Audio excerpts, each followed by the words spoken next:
And welcome to another episode of Unzipped with Sherry, with yours truly. I am Sherry. Special thank you to the guys last week. We had an amazing show, and so far it's been our highest rated show thus far, and it's only going to continue getting better from here. And perfect situation right now is I have Amanda who's here today, and Amanda has this amazing story. We're going to get all about her journey. She even had a mommy makeover fairly recently, so I'm actually really excited to talk to her because I really want all of the sordid details, good, bad, ugly, beautiful, in between, everything. So I am totally excited. And so Amanda, I hope you're ready because right now we're about to get unzipped.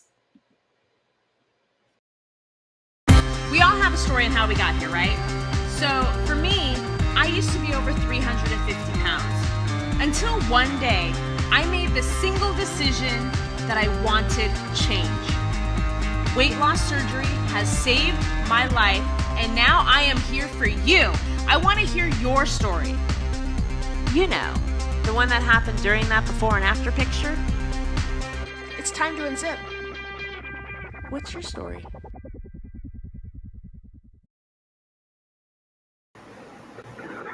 Hello, beautiful. How are you today? I'm fantastic. How are you? I am doing fantastic. I am so excited today. And obviously, first and foremost, thank you so much for taking the time to talk to us. I know that a lot of people don't like talking about their story, whether it's because it's embarrassing or it's too vulnerable. But one thing I've loved about you, and I found you on TikTok, is you're just like this open book like me. And you're like, whatever you want to know, good, bad, ugly, pretty, in between. You're just like, I'm just going to tell it like it is and be as truthful as possible. And so I love that about you. Oh, absolutely. Yeah. I think it's important to know all the good, bad, ugly, pretty, all that. Like you said, it's a tough journey, and a lot of people don't realize how tough it is until someone talks about it. You know, I feel like we always make the comments like people will say that, oh, you took the easy way out and blah blah blah. But the more and more people you talk to, it's like, no, this shit was really hard. Like there was nothing easy about any of this. And so we have so much to get into. And so why don't you start by telling us a little bit about Amanda's origin story and like how did you get to the point where we are here today? Yes. So I was always a chubby kid, always. From I think maybe third grade to 2 years ago, and it was always a struggle for me. Being bullied, made fun of, even by family, stuff like that. And when I was 18, I made the decision to get the lap band, and that went horribly wrong. I didn't have any complications or anything. It didn't work for me like it does for a lot of people. I mean, I've seen some people have some success with it, but most of the people that I've talked to just didn't work out. So of course, I kept that contraption in my body for like another 12 something years. Really? And yeah, I kept that for a while, and yeah, 12 years. And when I just got to 305 pounds or 306 pounds, I was like, all right, I need to do something. I've tried keto. I've tried Weight Watchers, correct. Literally any diet that you can think of, I did it. And I lost weight, but it came back. So I started looking into bariatric surgery once I realized that my legs were starting to swell up. You could literally poke and there would be like pitting in my leg, and I was like, okay, I got to do something. Yeah, it was scary. So what causes that though? What causes the legs to swell like that? Was there like another underlining issue as a result of the weight? I went to the doctor and they did all these tests on me. They couldn't figure out anything, but they did tell me that it was related to my weight. And doctors, sometimes they'll just blame everything on your weight. Been there. But it did go away once I got weight loss surgery. So that was the big thing, because I was so scared that I was causing myself to be so sick that I needed to do something drastic, and that was getting the sleeve. And a lot of people don't realize that it's a last resort for a lot of people. It's not something that you're just like, oh, I'm gonna do this because I don't feel like doing anything else. Right. You do it because you have done everything else. Yeah. Um, Now, and I'm curious because you have the lap band, and you said that you still gotten up to like 300 pounds. Like, was it that they just weren't filling it with the saline anymore? Was it just that, like, what was going on? yeah, so that's a whole horror story on its Oh, own. The doctor I had was terrible. okay. He was, he was a monster. He was horrible. And I was 18 years old. So I was, a kid even when I got it done. Yeah. And he was just so mean to me. A week after surgery, you have that 1 week post op with your surgeon. Yeah. And I hadn't really lost that much. After a week after surgery, you're still swelling, you're still bloated, and all of that. And he was so mad that I didn't drop like 10 pounds. And he would scream at me at the top of his lungs so everybody in the waiting room could hear. And he had a full waiting room. Like it was packed. People were standing up, hearing him screaming at me, an 18-year-old kid. And he goes, if you're not going to lose weight, if you're not going to do this, I'm not going to fill your lap band. And he wouldn't fill my lap band. And so because it was never really filled, I never got the full effect of it. But I still had that saline from when I got that, first fill when I did get the lap band. Mm-hmm. So that would cause, the choking. And I still have that, but after a while, you need to get that refill. And when you don't get the refill, you don't have restriction.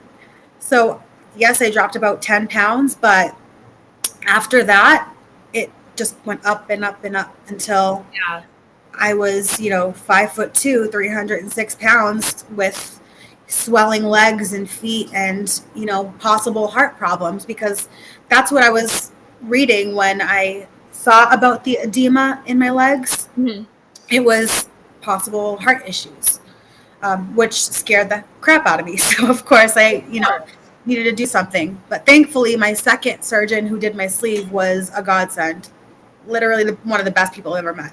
Which I'm telling you, like, a doctor who has amazing bedside manner makes such a huge difference. It's I'll never forget when I was your age. I was 18, and my knees were always excruciating. Mm-hmm. And I know that weight had something to do with it, but this felt like there was something else wrong. Like I couldn't like get up, stand up, or sit down without being in pain. And my doctor at the time was just like, "Well, you're fat." So I cried because like I was like, you hurt my feelings. I'm just a kid or whatever. And so I walked in there like wanting help for my knees, and I walked out with a prescription for Prozac because apparently I'm depressed, and Vicodin, which is just going to mask the pain. And I'm like, this doesn't solve the problem. Right.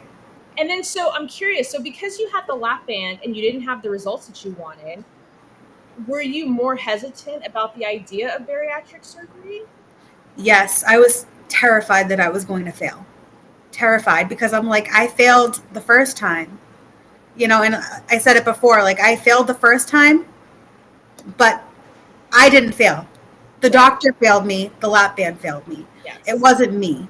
So I had to like put that into perspective. And that was one of the things that I spoke about with a therapist pre-op, because I was so afraid that I wasn't going to do well. And Yeah. he was like, one, you were 18 years old. Two, your doctor was an idiot. And, you can do this. He was like, you're a motivated person. You can do this. And he actually talked me into it more than I thought I was already in it. So Really? great. Yeah, it was great because I was still so scared. And everyone who's pre-op is terrified Oh, until you go through it. So the therapy before is, I think, crucial to all of this. Well, what I found really fascinating in talking with you is, didn't you have multiple sessions beforehand? Yes. Yeah, I tell us about that. Yes, I think it was either 2 or 3. I can't remember. It was a couple of years ago. It was 2 sessions with the therapist. I think 3 with the nutritionist and 3 with my surgeon.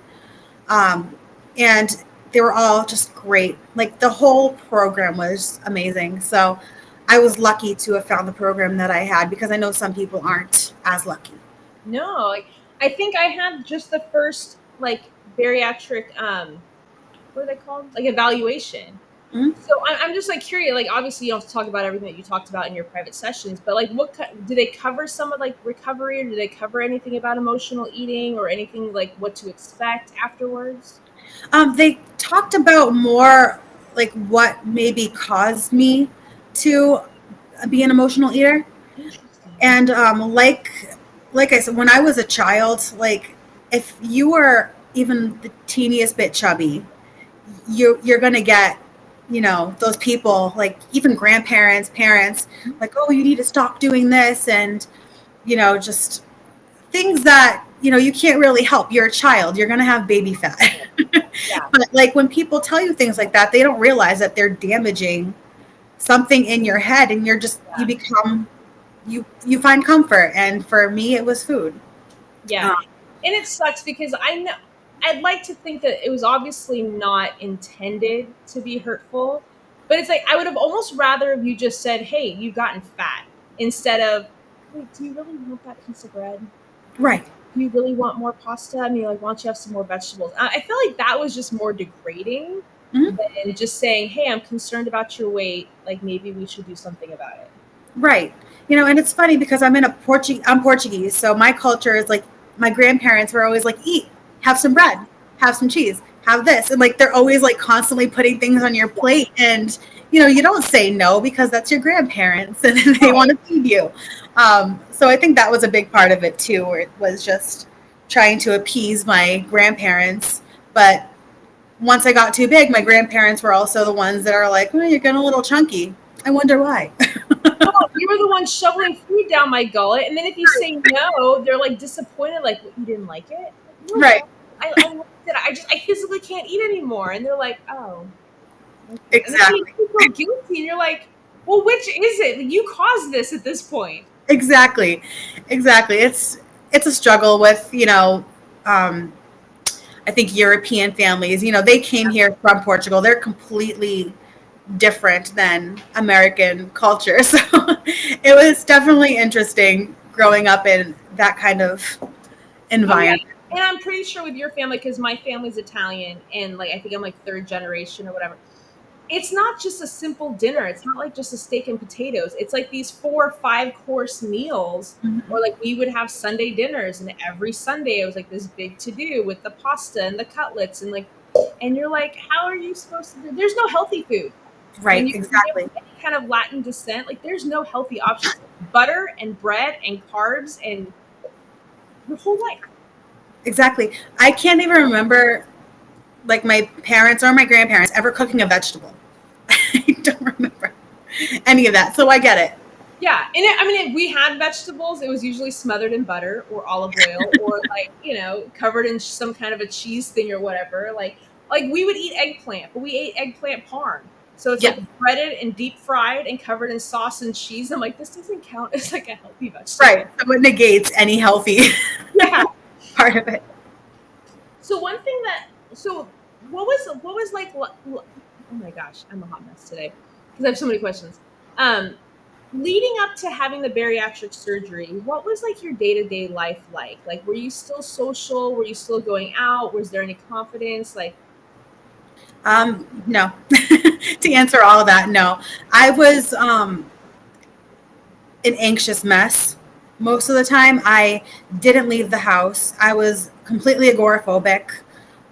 Didn't want to do anything. I was literally in bed. I would go to work, but before work, I would literally throw up because I was so anxious. like Before, from nerves? yes, every single day before work. Anytime I had to leave the house, whether it go to get gas, groceries, I would literally be physically sick before leaving. And that's how bad my anxiety was. It was horrible. I was on all these different medications, and like even the medications weren't strong enough to, help me with that anxiety. So I think it was not losing the weight, but changing my habits Yeah. that kind of helped get me out of there, because before it was literally, like I said, be sick, go to work, come back home, lay in bed, and eat like all day long. It was sad, to be honest. It was scary. Um, depressing. because I wanted to go out and I wanted to live life and I wanted to hang out with friends and my sisters. And I lost so many friends because of it. And it's hard because, like, and I'm sure looking back, we're going to have regrets, but like, you're young. Mhm. That's the time that you're supposed to be like discovering yourself and trying things that you're not going to want to do in your 30s and 40s, and to miss out on that opportunity. So was the anxiety more about just how you felt about yourself or how you thought people were going to view you? I think it was a little bit of both. Just because, again, I did grow up with bullying and people like saying horrible things, whether under their breath or directly to me. And I'm just like thinking, if I go out, is there going to be someone that's going to say something to me Right. and it's going to trigger me to be sick? And then they'll have another thing to talk about me. Um, Right. so I was just scared all in general. That's why I always stayed in. I didn't leave the house for, I mean, a couple, I would say years. I mean, other than going to work, I did Right. not want to do anything. It's definitely the bare minimum that you have to leave the house kind of thing. Because back then, I'm sure we didn't really have Instacarts. Otherwise, if we had Instacart back then, I would have just been ordering food in all the time. I probably would have never left my house. Right. Yeah. Exactly. So Yeah. when it came time, when you finally made the decision to have the surgery, and then like in the days leading up to you, were you more nervous about like the possible complications of the surgery itself, or were you just more like me, where you were just like, what if this doesn't work? It was more, what if it doesn't work? Especially with my first experience with bariatric surgery, I was so scared. But again, with that therapy, that kind of like pushed me over the edge. And I'm like, yeah, I definitely want to do this. And then I got excited Yeah. about it. I wasn't scared anymore. I wasn't scared. I think the thing that I was scared of was the anesthesia. But the surgery itself, I wasn't afraid of. It was just I'm scared I'm going to fail and Yeah. I'm afraid of going under. Yeah. But after that, I was okay. And I'm curious because I know nothing about the actual process of the lap band, but when you have the lap band, do they put you under for that? Yes. Okay. Did you have like a bad reaction? Is that why you were anxious about it this time, or? No. So I just get anxious about anything surgery related, I feel like, because I haven't had it in so long. But Yeah. when I was 18, I literally woke up. I was great getting out of bed by myself. Like, I was young and I healed quick. And I was like, this is great. Like, that was a piece of cake. And then I had it again at 30. And I was like in the hospital for 2 days. Like, didn't want to move. I was tired. I was nauseous. And they wanted to send me home the next day. And I was like, it's not going to happen. You're keeping me another night. Yeah. Like you're not getting rid of me that quickly, like not happening. Exactly. I mean, I was still getting up by myself. Like the nurses are like, "What do you even need me for?" Because I was like pushing myself up out of bed, and I was like, "This isn't my first rodeo, guys. I'm getting up. I'm going to the bathroom alone. I'm doing this." I even took a shower, the 2 days after, by myself. Didn't need any help from the nurses. All they did was kind of like wrap me up in like the Saran wrap, so I could do what I needed to do, which was nice of them. But it was a good experience too at the hospital. Like we were just saying, it makes such a huge difference when you have like really good doctors and nurses that are very comforting and not berating you for your body rejecting whatever they were trying to do in the past, which is so annoying. But as far as like recovery and stuff, did you have any issues after the sleeve, or was it pretty smooth? It was really smooth. I was like, it's almost too smooth. On my TikToks, it was funny because I was like, I'm 8 days post op, and I feel like I can drink more protein than I should be able to at this point. I was like, is my sleeve working? Yeah. What's going on? Because I could drink my water, I could reach all those goals like very quickly, and I was like, did they do anything? Like, is it working? And I can imagine how that gets inside your head too, because of the history that you had. Because Yes. I know for me, it was restrictive. Like, it was a struggle. And like I had to set these timers to force myself to sip on these little 1 ounce liquids. And I struggled getting protein in every single day. But then like later on, I would see people going, okay, I'm 4 days out and I can handle tuna. And I'm like, wait, number one, I wasn't allowed to have tuna for like 6 weeks or something like that. But at number two, I couldn't understand how they were able to tolerate it. But that's just based on my experience because I couldn't. So Right. I'm glad that we have somebody who says, hey, in the beginning, I was able to tolerate more than the average. but it doesn't mean that it's broken because I'm living proof further down the road that you're still going to get the results. Because that's the biggest thing I see on social media in regards to that is I think my sleeve is broken because I can drink in more water or I can eat more. Yes. Yeah, that was the scariest part. I was like, oh no, am I going to like not lose weight because I can drink all of this like liquid? And I'm like thinking to myself, like now that it was just so funny, like how scared I was. But you do feel that restriction after some point. It's just a matter of, everybody's body's different. You're going to react to it different. Some people are going to be super restrictive and other people are not going to be. And that's one of the reasons I was terrified. I was like, oh no, am I going to eat too much and it's not going to work? But I didn't realize then that, yeah, I can eat a little bit more than other people, but I can still eat a lot less than before. That's great. Oh, Jen Marie says, yes, girl, that's my sister. Hi, Jen. Welcome to the show. I love that. Jen made me lose my train of thought for a second. Because I got all excited. I'm like a badass bitch right now. Look at that. Oh, you know what I was going to ask you? So I just learned this literally in the last couple of years, and I didn't know, and I'm curious if you heard the same thing. Did you know that apparently there's different size sleeves? Almost like the gauge is different? I had no idea. I had no idea because somebody had mentioned like, oh, like I'm not losing enough. I think I got the wrong gauge or something like that. And I'm like, wait, what are you talking about? And they're like, yeah, there's different size sleeves, like different, like, I don't know if it's centimeters, millimeters or whatever. And I'm like, what? And I remember asking my doctor about it like a couple years later. And he goes, yeah, he's like, I guess there's like a couple different like gauge sleeves. And I like, don't quote me. I am not a medical professional. I do not give out medical advice in any way. This is just something that I've heard. So if somebody's heard otherwise, obviously let me know and correct me if I'm wrong. But that's something that I had heard, which I thought was absolutely crazy. Wow. Yeah, I had no idea either. And if that's the case, my doctor's got some explaining to do with that restriction thing because, no, I'm just kidding. I would have been like to have been a little bit more restricted, but we know that you have a very happy ending right now, which we're very, very happy about.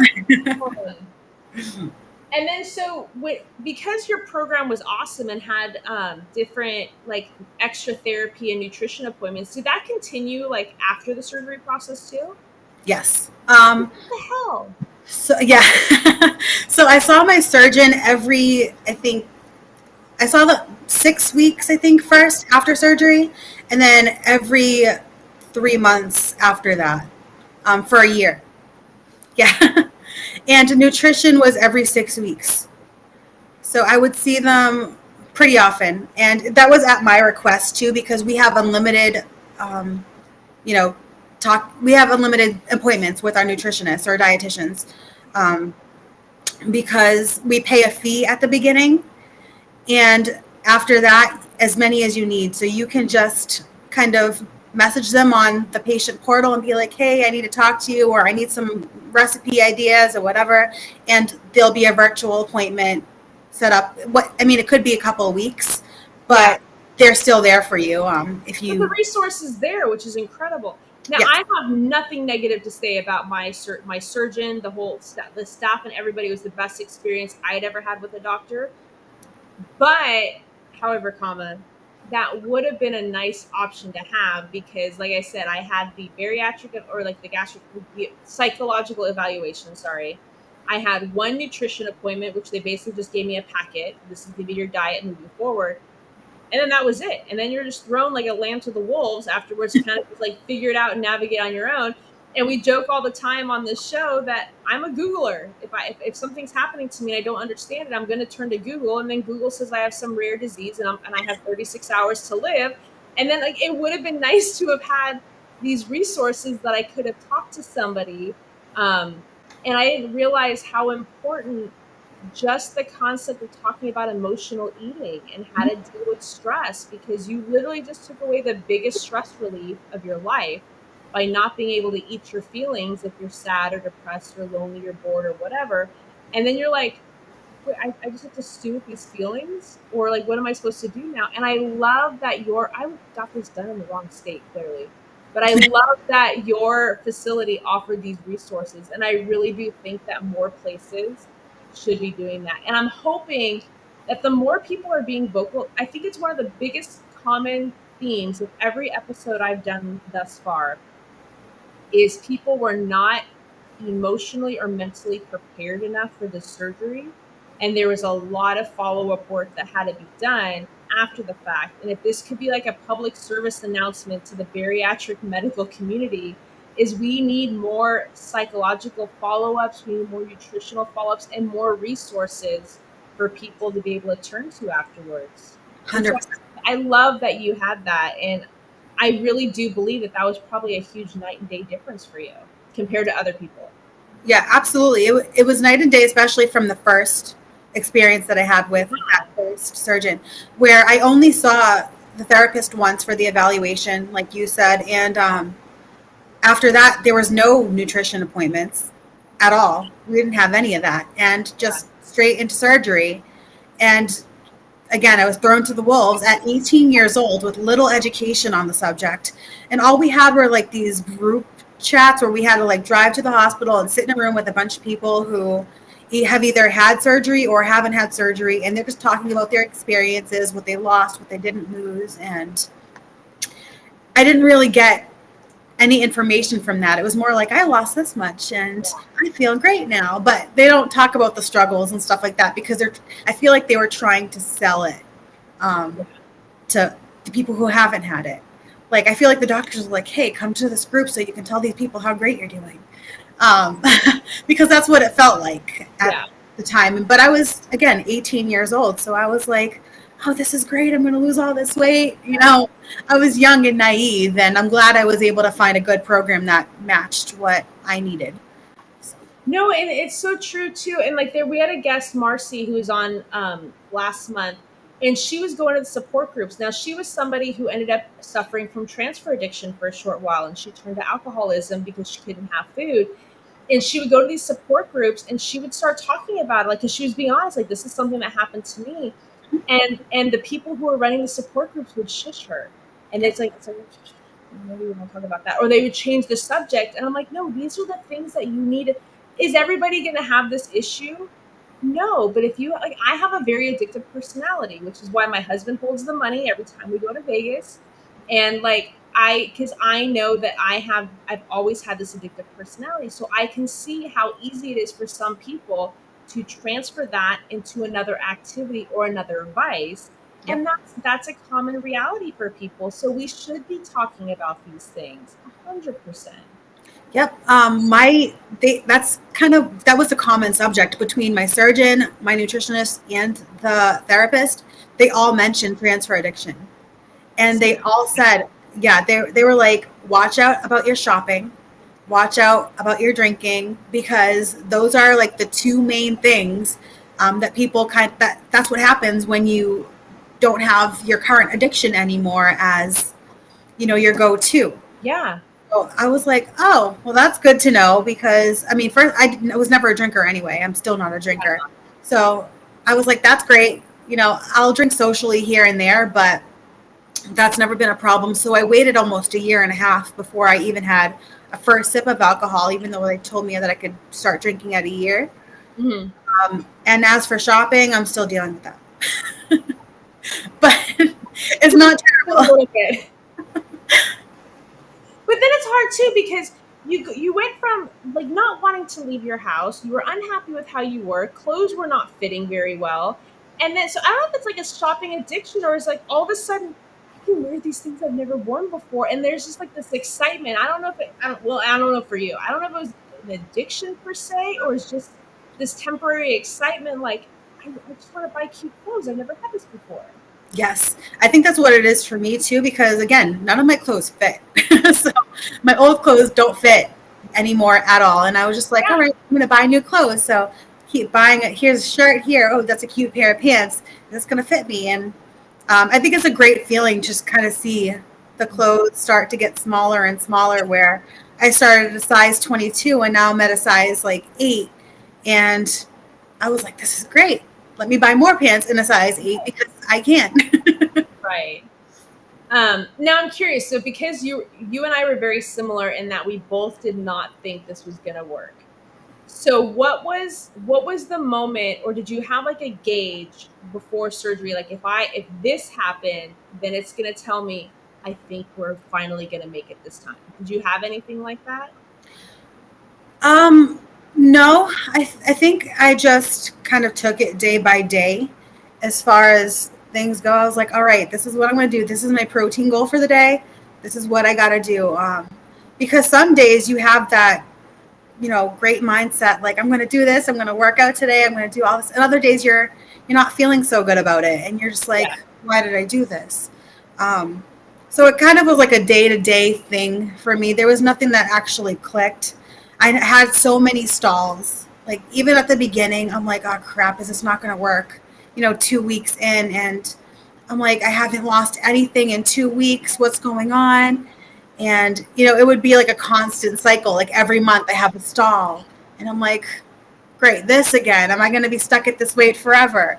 It was always that like those ups and downs, and it's something that you would even get like without weight loss surgery. If you were to like lose the weight on your own, you still have those ups and downs, Oh, and 100%. you get scared. You're like, oh no, like the stall is lasting pretty long. What am I gonna do? Is this game over for me? Like, is this where it ends? But it wasn't. I kind of just had to keep pushing through, and it was great. Yeah, my sister said the support she had was unreal, and it was. I had, my family, and I had my boyfriend, and a lot of help. But Yeah. you also have people like saying, hey, you want a bite of this? And I'm like, no, I can't have that. I mean, I can now, but at the beginning, that first year is so important. You need to make sure you're 100%. Yeah, and the beginning is so hard because people don't know. It's really hard to talk to people about it when you have the surgery, because unless they've gone through it, like they just don't know. And you're not going to spend 3 hours giving them this whole diatribe on everything that you're allowed to have and not have. And I remember like in the very beginning, the first year was tough, especially if it was a family function. Like I had the surgery in September, so the first major holiday was Thanksgiving. And like I said, in an Italian family, it's not just a turkey and mashed potatoes. It's like this entire spread of like 12 or 13 dishes. And I'll never forget that first picture. I would have like these little drops of all the different foods because I wanted to try everything. And I was only able to try 3 or 4 things. And it was like the tiniest bite. And then Yep. and then people make the comments like, "Oh, how come you're not hungry?" And it's like, no, it's not that I'm hungry. I'm like physically full. Like if I eat anymore, I'm gonna throw up. And Yes. then you go to places like family functions or you go to birthday parties and you're bringing your own food. Like I'm bringing my yogurt or I'm bringing my own protein.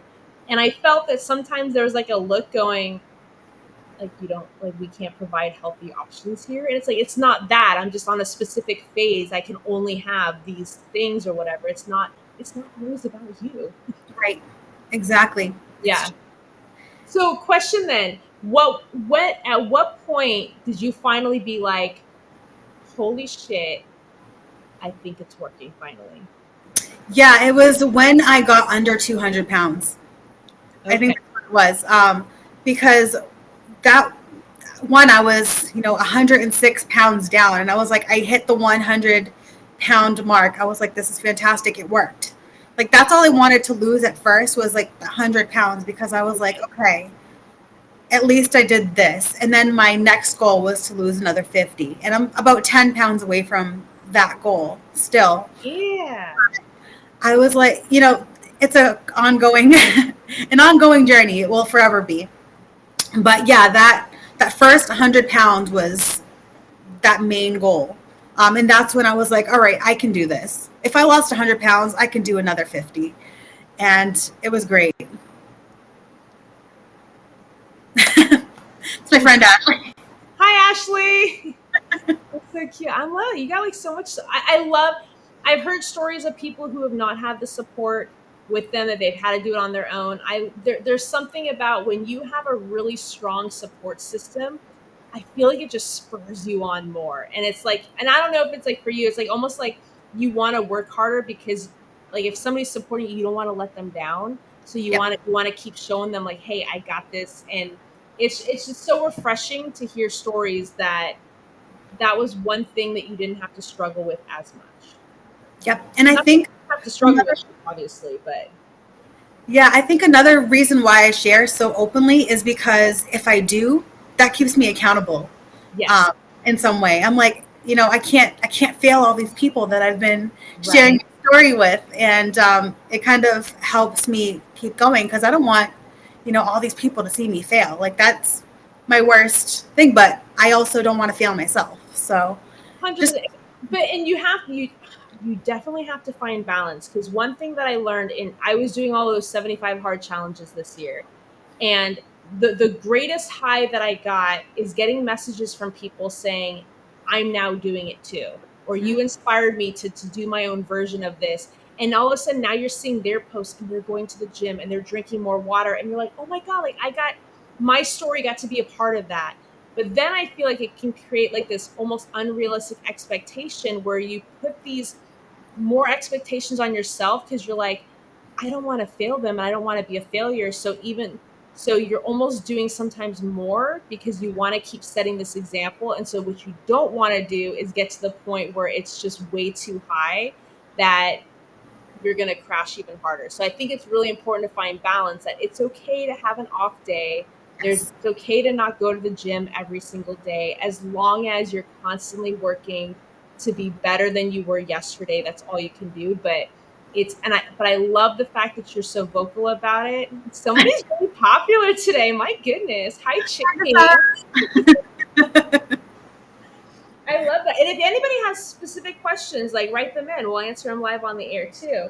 One thing that I do want to talk about, and like I told you, it's more for selfish reasons because I'm actually looking into it, is you had a mommy makeover. I did. And I literally need to know. Yes. So I guess question number one is, what made you decide to look into it? So a big part of it was going to the gym, and I would be working out with my trainer, and he would have me like, the sled pushes that you would do. Yes. So I would be doing the sled pushes, and he would have me run with the sled, and all I would hear is my stomach like flapping. Yes.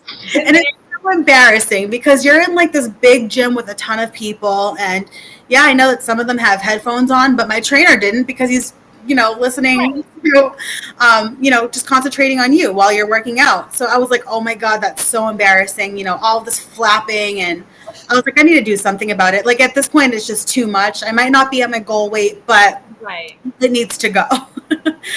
So that was one of the main things, because I still felt like I looked good in clothes. Like that wasn't the thing. I mean, I feel like I look better in clothes now. But it was more, I was so uncomfortable at the gym. It was so bad. Just because, like, again, I can't do a jumping jack. I can't do, the plank jacks or anything like that without feeling everything kind of slapping against each other. And I'm like, all right, it's got to go. And I didn't realize, I don't know about you, but I was always, my whole life, I was very well endowed on top from the age of 10 on. And to go from like a 30, I think I was a 48 triple D to like a 38 triple D. And like on paper, you're like, okay, that's awesome. Like women would kill for that. And you're like, no, women would not kill for this right now. Like everything in your body just like deflates from like head to toe. Your thighs deflate, your arms deflate. And we were joking, like when you're over 300 pounds, everything is big. So if you're just insecure about the whole picture and you have like this image of how you would love to look, and then you lose all of this weight and it just deflates in certain areas, and then like your arms like jiggle, and then your stomach is flapping, and then like my boobs, I'm giving myself black eyes if I go for a run, because they're all over the place, and you're just like, wait, I lost all of this weight to feel better about myself, and I feel like now there's more added insecurities I didn't think I was ever going to have. Yes. It's still the same when you get skin removed. So yeah, I got all of that skin removed from my stomach, and I got, my breasts lifted and they no longer fold in half. But when you get things like that done, you're like, oh, I feel great about this part. It kind of highlights every single thing else that you still want to get done. Like my arms, that now I'm just like, okay, my stomach's done, but I still have these arms here. And now it's even more a problem than I thought before. So it's still it's always a struggle mentally anyway, I think, with Yeah. especially if you have body dysmorphia, Oh, which 100%. I think a lot of us do because we lost the weight so quickly that it's hard to kind of like have your mind catch up with your body. Oh, I agree 100%. And because like you just said, it falls off so quickly, you don't have time to mentally adjust. Other people are noticing it, because it's happening so quick. But when you're so used to looking at yourself in the mirror every single day, you're not seeing these drastic changes until months go by and you see a picture or something like that. You're like, oh shit, like I'm looking pretty good. But during the process, so what did you have done so far? I had just a breast lift and the tummy tuck with muscle repair, no liposuction. The doctor said it wasn't needed because I didn't have much fat left in my flanks. And that's pretty much all they do when they do liposuction. They don't go up into like the upper abdomen around that area. It's more like the sides to get that hourglass shape. Right. But luckily, that kind of went away with the weight loss. And then, so what was so compared to the sleeve, what was like the first couple weeks like recovery wise from the Mommy Makeover? So the sleeve, after about 5 days, I was like back to my normal routine. Okay. I was traveling again. I was having a great time. I was like, all right, this is good. We're on a good path. And after the tummy tuck, that was the struggle. That was a big struggle for me because I couldn't get out of bed by myself. I needed my sisters. I needed my mom to kind of like lift me up. And they had to do it so slowly too, because any sudden movement and I am in excruciating pain. And that wasn't from the incision at all. It's just the muscle repair. Okay. I didn't feel the breast part of it at all because all of the pain was focused in my abdomen. So it was lucky that I paired them together because your body's only going to focus on the most painful part of the surgery. So I would say as far as the sleeve goes, out of 1 out of 10, as far as pain goes and recovery, it was probably a 4 for me. I had a really, really easy time with the sleeve. For the tummy tuck or the Mommy Makeover, it was the pain probably 8 or 9 for the first 2 weeks. I couldn't laugh, cough, sneeze without seeing Jesus. It was terrible. And my youngest sister, would always come into my room where I was just like laying down on my little wedge pillow. And she would show me these funny TikToks. And I'm like, can you not? Like, I'm hurting. Can you please just get out? Like, move. And she's just like laughing. And I'm like, you need to go. Okay, but like obviously that might scare people off, but I think it's important that this is a reality, and maybe not everybody has the same level of pain. We all have different pain tolerances too. Right. But like to go from a 4, like for you to compare it from a 4 to like an 8 or a 9, like that's a big difference. Yes. And from what I'm understanding, it lasts for a longer period of time. Yes, I'm about, I want to say 11 or 12 weeks out, somewhere in between there right now. And I still feel some soreness. And it's not painful. It's not a noticeable pain. It's only if like I'm trying to work out or get out of bed. Even I kind of have to like grab behind my knee and swing myself up still because I don't have any of that strength that I used to have in my core. So I'm kind of just like trying to work it up a little bit at the gym and just doing like planks here and there and trying to build that back up, but it's tough. Before I could do like a 1.5 minute plank, and now I'm going 30 seconds. Okay. So it's tough building it up, especially when you're feeling all that tightness still. Yeah. But yeah, that first 2 weeks was pretty bad. I think it's because of the drains. And then, so that's what I was going to ask you. So how long did the drains last for? So the drains, I had 2. I had 1 in each hip, and after the first week, they took 1 out, and then they left the second one in for another week to make sure that all of whatever was in there was getting out. So I had no fluids in me. And then do you, like, because I know I've never had drains or anything, like, do you have to, like, drain them yourself? Is there, like, special care you have to do? Is it a lot of work? Oh, yeah, you have to drain them yourself, but it's so easy. It kind of just, like, pops off the top, kind of like a pool floaty. So you have like one of those pop-off things and you just spill it into a measuring cup because you have to tell your doctor how much liquid is coming out of you. Right. It's super gross, but But but I told you, I want the sort of, I need to know what to expect. Like, yeah. that's totally gross, but I feel like when you're in the moment of it, like, even with the sleeve, you know, like, there's certain things that you experience, like, I want to know. Yeah. Yeah, it's pretty gross, and it's such a pain because I wasn't allowed to shower for the first week. It was all like, sponge baths Yeah. and stuff like that. So it was difficult. I was like, I just want to wash my hair. Yeah. It was so hard, but once they took out that first drain, he told me all I have to do is like tape the second drain with gauze and I could shower. And I was like, thank God. Okay. So it was good. But the thing is, once you get both of those drains removed, you feel about 75% better immediately. Really?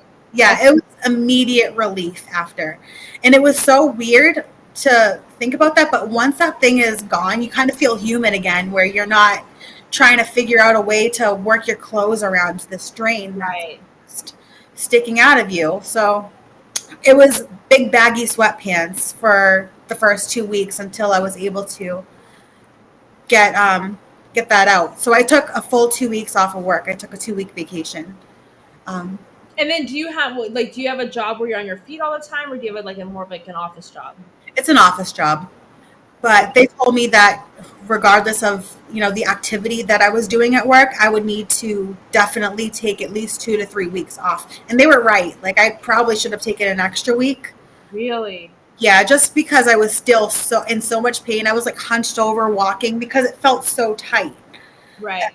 So Um, hypothetically, if somebody like is watching this, works remotely a lot, do you think they would still be able to need to take that time off, or do you think they could still do stuff like sitting on the couch? yeah, I think if you worked remotely, you should be fine after maybe like a week or so. I was out, I think, on day 5 or 6, out shopping with my mom. Okay. I was walking around, but I was hunched over. But that's what they tell you to do is walk as much as possible. Yeah. So I was walking even day one. I was going up and down the stairs, just doing as much as I possibly could to get back to my normal routine because not exercising was so hard for me. Well, and so this is what I'm going to ask you too. So I know that, like when you have the gastric sleeve or any kind of bariatric surgery, like you're walking day one, like within hours, because it's like you got to keep moving, got to keep moving. Um, Now, if you go a long time without doing any kind of activity, your muscles will start to atrophy pretty quickly. So, do they give you any kind of like a physical therapy or any kind of exercises that you can do, or it's just like strictly nothing for weeks? Strictly nothing for weeks. Oh, okay. It was hard. Yeah, it was so hard to kind of get back into the headspace of not working out like I used to. Yeah. As a bariatric patient, I don't know about you or your experience with it. Like it's always in my head, am I going to gain this weight back? Oh, Because 100%. so I was scared. They told me 8 weeks, 8 weeks without going to the gym, and I was terrified. I was like, oh no, what's going to happen? Am I going to gain, all this weight back? And it started giving me panic attacks. Yeah. I was getting really, really nervous. I was kind of like just sitting on the couch, like, oh my God, am I going to throw up? And I can't throw up because anything that has to do with my stomach is going to kill. So Hmm. I was getting very, very nervous. And I was always like holding the pillow to my stomach because I would cough when I'm anxious. Yeah. Coughing again was a big no-no. So, I mean, not that you weren't allowed to cough, sneeze, or laugh. It just hurt. Like Yeah. it's not going to damage anything that's going on there. It really, really hurt to do that. Um, but yeah, it's Okay, so now I'm curious. I know you can't go to the gym for probably like 6 to 8 weeks, mhm. but is there a time like when you're allowed to at least go for a walk, at least go outside and get like, even if it's like light exercise that way, or maybe go in the pool and like do some stretching in the water just to kind of start doing something light? Did Yeah, they give you any advice on that? yeah. So you can't submerge yourself underwater for 6 weeks after Damn. surgery. Yeah, so you can't go swimming, can't do any of that. And thankfully, my 6 weeks out date was July 4th. So I was Oh, able to go swimming. um, but yeah, it was. a struggle before with walking. So walking, I started at 2 weeks. Okay. I was able to like go and do certain things, but I was so tired because it's so exhausting. Um, and Christine said, "Do I know how much they removed?" And yes, they removed 6 pounds of skin from me. No way. Yeah, six And that pounds. was just in the stomach area? Yes, that was. I think I don't know if it was a total with my breasts and everything. The amount of skin I took off. Do they remove skin from your boobs? Yeah. Oh, Yep. Yeah, so what they do with that is they kind of like cut from here down and then across, so like an anchor. okay. And then they kind of take all the skin from between here and stitch it back together. So everything goes up where it's supposed to be again. So when you have a lift, can they do it without implants, or do you have to put implants, or does it matter? Yeah, no implants. I didn't get any of those. Yeah, I just got them pushed up back to where they're supposed to be. That's what I want. Yeah. Yeah, you can absolutely do that. And my surgeons, I saw a couple of plastic surgeons before I finally picked one, and they all told me that a lot of the times implants come with complications. So if you were happy with your boob size, your current boob size, Yeah. the bra on, then that's what your boobs are going to look like after surgery. And I was like, oh yeah, I'm fine with that. We'll But just I'm fine with the size. I'm just curious, like, how do they lift it? I mean, they could move because they are just strictly udders at this point, and it's like, yes. so I'm just curious, like, without some kind of an implant that like a padded bra, like, how do they like, what do they put in there to like lift it up? Yeah. I don't know how they do it, but they get them up there without the implants, and I think it's a lot of it has to do with the skin that they removed. Okay. It's kind of like squish everything up and Yeah. close it. Where Just squish it all up. Like, I mean, so for me, like, my biggest thing right now is my arms, because it's 115 degrees out here at times. I'm not wearing long sleeves in the dead of summer. There's no way I can hide that. With my stomach, at least for the most part, you can hide it with certain clothing. And then I feel like with the boot, like, at least they make really good bras. And I feel like I can get away with it, except for, there's only one person who's going to see them, and it's usually dark at night and the lights aren't going to come on. So then it's okay. But if there's an option to take care of that, I feel like I would like to look into that for sure. yeah, and it depends on the surgeons too. Some surgeons are willing to do the arms and your tummy tuck at the same time. Mine wouldn't because he said I would need my arms to get myself up, and he was right. So I'm happy that I did it the way that I did. Yeah. I still wanted my arms done, but I'm happy that I did it the way that I did because there were times where, no one was home or they went out really quick to get a coffee. And I'm like, oh no, I have to go to the bathroom. How am I going to get up? And I kind of use my arms to like scooch myself up in order to get up out of bed because you can't use your abs at all to help yourself get up. And I wouldn't have thought about that because a consultation I had mentioned arms and stomach at the same time, but you're right. I remember like when I had the sleeve, I slept in a recliner for 3 weeks because my abs hurt so bad. Yep. That you rely heavily on your arms just to be able to hoist yourself up and if you can't do that, I'm like, it's a really excellent point, actually. Yeah.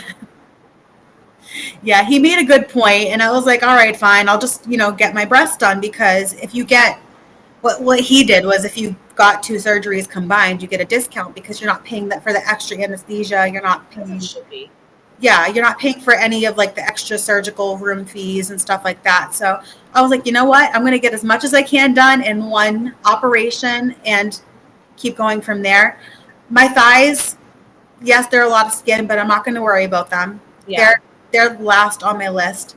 The next appointment that I have would be for my arms and my back to lift all the skin on my back because unfortunately I still have a lot of loose skin on my back. Yeah. I can't wear like the crop tops and the sports bras and stuff because although my stomach's flat, my back is not. So I'm like still self-conscious about that. But I'm very happy with the results. Some days I'm not and other days I am.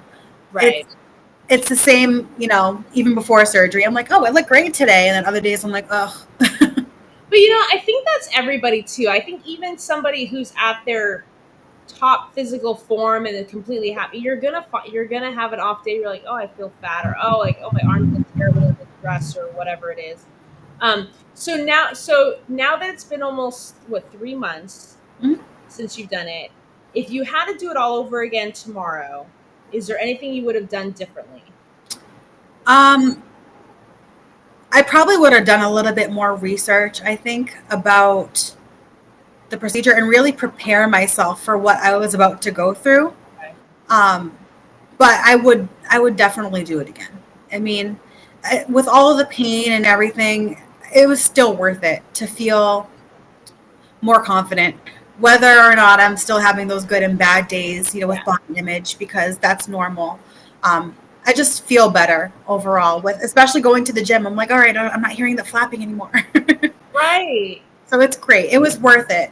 And I feel like I'm the kind of person that if I know that there's an end date, like if I know that if I'm told you're going to be in pain for 6 weeks, I know that I can at least train my brain. When, like, obviously you're going to have hard days and you're going to be like, why the hell did I put myself through this? Like, this is stupid. And that's normal. But I feel like I can at least snap myself out of it. 'Cause it's like, it's only 5 more weeks. It's only 4 more weeks. I only got another week and then it's going to get better. And like, I feel like that knowing that there's like light at the end of the tunnel, I feel like I'm willing to put up with whatever pain threshold you're going to throw at me because there's an end date. Whereas if you were told, I don't know, it could be 1 week, it could be like a year, and I'm like, okay, I don't know if I like those odds, and then like I'm constantly going to be more, self-conscious about it. But like, so if somebody's thinking about having gastric sleeve surgery based on your experiences, what advice would you give them to somebody who's like on the fence about it? I would let them know that if you have stalls like I did, don't don't discourage yourself. It happens. It's normal in every case, and you're still going to get to your goals no matter what. Just follow your program, do what you have to do. Look into weightlifting. Cardio is not always the answer. And just trust that it's going to happen for you. Don't, fill yourself with doubt, even though it's hard. Um, you, that's what I did. I was like so doubtful at the beginning, but the more you get into the program and you're losing, and even with stalls and everything, you get more positive, I think, as time goes on. And I think that's one of the big reasons I lost my anxiety, or didn't lose it, but it got a lot better. Anticipated, yeah. Yeah, because if you trust the process and do what you need to do and you get yourself into a routine, everything just, it kind of falls into place. So just trust the process, trust the routine, and it will all happen for you. I absolutely love that. And then, like, one last question for now, because like I told you this before we started. This hour is going to go by so quickly. Um, I'm just curious. So, obviously, your confidence grows when you start losing the weight, and then, like we joked, then at some point, like you get different insecurities that come as a result. Because like they're more isolated parts now. How in the last 12 weeks, how has your confidence changed? Um, it's been a huge thing. So I'm always like posting myself like wearing bathing suits and everything like that. I would never do that before. My friends are like, "You're a completely different person." They're they're legitimately shocked because I was so shy before. Yeah. And I don't know like who's still in here of my friends, but I sing. Like I like to sing and do karaoke and stuff like that. And before I would absolutely never ever ever do it. Yeah. And now someone will hand me a microphone. I'll be like, "What do you want me to sing?" Like I'll just get up in front of anybody, Yeah. people, whoever, and just sing because I'm not afraid that I'm being judged anymore. I'm just, I'm the best me that I could be because I'm taking care of myself. And I think it's not all about the looks, and it's some of it's about the looks, but a lot of it's I'm taking care of me, and what other people say now is not my problem. Like they Right. can hate me or love me, but I love myself. I'm taking care of myself. Yeah, Yeah, and I really don't think it's so much about the look, is how specific things just make you feel. Mhm. And like I like in the very beginning, I never thought I would ever even consider getting any kind of additional surgery, because for me, like at the time, I thought that was very vain. I'm like, dude, all I wanted to do was just to be under 300 pounds. Like that was my only goal. I never thought I would be in Wonderland. I never thought I'd be where I am now.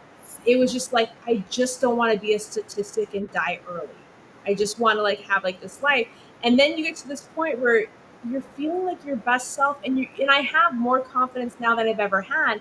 But then, like I said, there's a couple little areas here that I know in my heart, if it wasn't there, I feel like I would be even better, because like I would actually want to do more things. And I know that you joke like dancing is not your thing whatsoever. Um, but dancing is like my greatest passion. Like it brings me so much joy.